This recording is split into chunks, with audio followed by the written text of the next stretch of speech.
O escritor do livro de Eclesiastes, ele está já contornando as conclusões do seu livro, e ele então no capítulo 11, a partir do versículo 1, ele nos diz assim: lance o teu pão sobre as águas, porque depois de muitos dias você o achará. Reparta com 7 e até mesmo com 8, porque você não sabe que mal sobrevirá à terra. Versículo 4, quem somente observa o vento nunca semeará, e o que olha para as nuvens nunca fará a colheita. Assim como você não conhece o caminho do vento, nem sabe como se formam os ossos no ventre da mulher grávida, assim também não entende as obras de Deus, que faz todas as coisas. Semeia sua semente de manhã e à tarde não fique de braços cruzados, porque você não sabe qual irá prosperar, se esta ou aquela, ou se ambas serão igualmente boas. Os dois primeiros versículos, o versículo 1 e o versículo 2, eles andam em paralelo. Portanto, eles se referem à mesma coisa. A primeira frase pode ser a citação de um provérbio árabe da época. As traduções se esforçam para comunicar um sentido e investir em bons negócios. É uma das possibilidades. Outras traduções falam em comércio exterior, tal como enviar produtos por navios, mas algumas entendem que se refira a um semeador lançando sementes. A interpretação tradicional judaica é que se trata de um chamado para sermos generosos. A afirmação paralela do versículo 2 diz: reparta com 7 e até mesmo com 8. Portanto, lançar ou enviar nosso pão será o mesmo que dar uma porção para várias pessoas. Mais importante ainda é a justificativa dada para duas afirmações anteriores. No versículo 1, porque depois de muitos dias você o achará. E no versículo 2, porque você não sabe que mal sobrevirá à terra. Os efeitos dessa desejada generosidade aparentemente se evidenciam mais nos momentos de tragédia e crise financeira. Aqui em Provérbios, no capítulo 11, versículo 24, 25 e 26, ele diz: a quem dê generosamente e vê aumentar suas riquezas. Outros retêm o que deveriam dar e caem na pobreza. O generoso prosperará.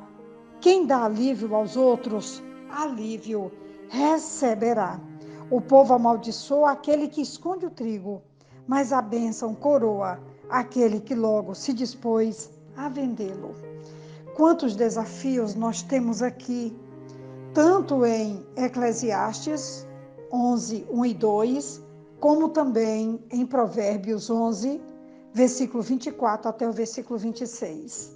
Com a ênfase de que o generoso, a pessoa que se compadece do outro, a pessoa que consegue ver o outro, que se irmana com a necessidade do outro, vê o outro, socorre o outro, ele vai dar alívio a essa pessoa, mas ele também vai receber alívio, porque a palavra do nosso Deus, ela é uma palavra justa. E a palavra do nosso Deus diz em Lucas, capítulo 6, 38, deem e lhes será dado uma boa medida, calcada, sacudida e transbordante, será dada a vocês, pois a medida que usarem também será usada para medir vocês. Nós temos aqui uma poupança que nós precisamos fazer. É uma semeadura que nós precisamos fazer para depois termos o que colher. É muito interessante essa observação, essa chamada à nossa responsabilidade para com o nosso Deus. Porque a palavra do nosso Deus diz que quem semeia pouco, pouco colherá. Então, se nós estamos plantando, estamos semeando generosidade para a vida dos que estão apertados, aperreados, aflitos, o texto aqui diz que quem dá alívio aos outros, alívio também receberá. Quem somente observa o vento nunca semeará. Portanto, pessoas muito cautelosas e medrosas que nunca se arriscam, não aproveitarão nada desta vida, levam meses, anos e até décadas vendo o tempo passar e nada realizam por medo de errar ou fracassar. Eu já estou caminhando aqui para a conclusão do áudio dessa manhã e eu volto ao primeiro versículo 1, quando ele diz: lança o teu pão sobre as águas, porque depois de muitos dias o acharás. Essa expressão, o acharás, ele está se referindo à recompensa que Deus dará no tempo oportuno. Deus é extraordinário para recompensar cada um segundo as suas obras. Como um rendimento da nossa boa obra, Deus a seu tempo, quando ele se refere aqui de muitos dias, ele recompensará, pois ele é quem dá, a quem reparte o seu pão com o faminto. E mais uma vez eu continuo dizendo que quem semeia pouco, pouco colherá, mas quem semeia muito, muito colherá. Uma medida recalcada, transbordante, uma medida generosa, será para aquele que com certeza e certamente se compadece do necessitado.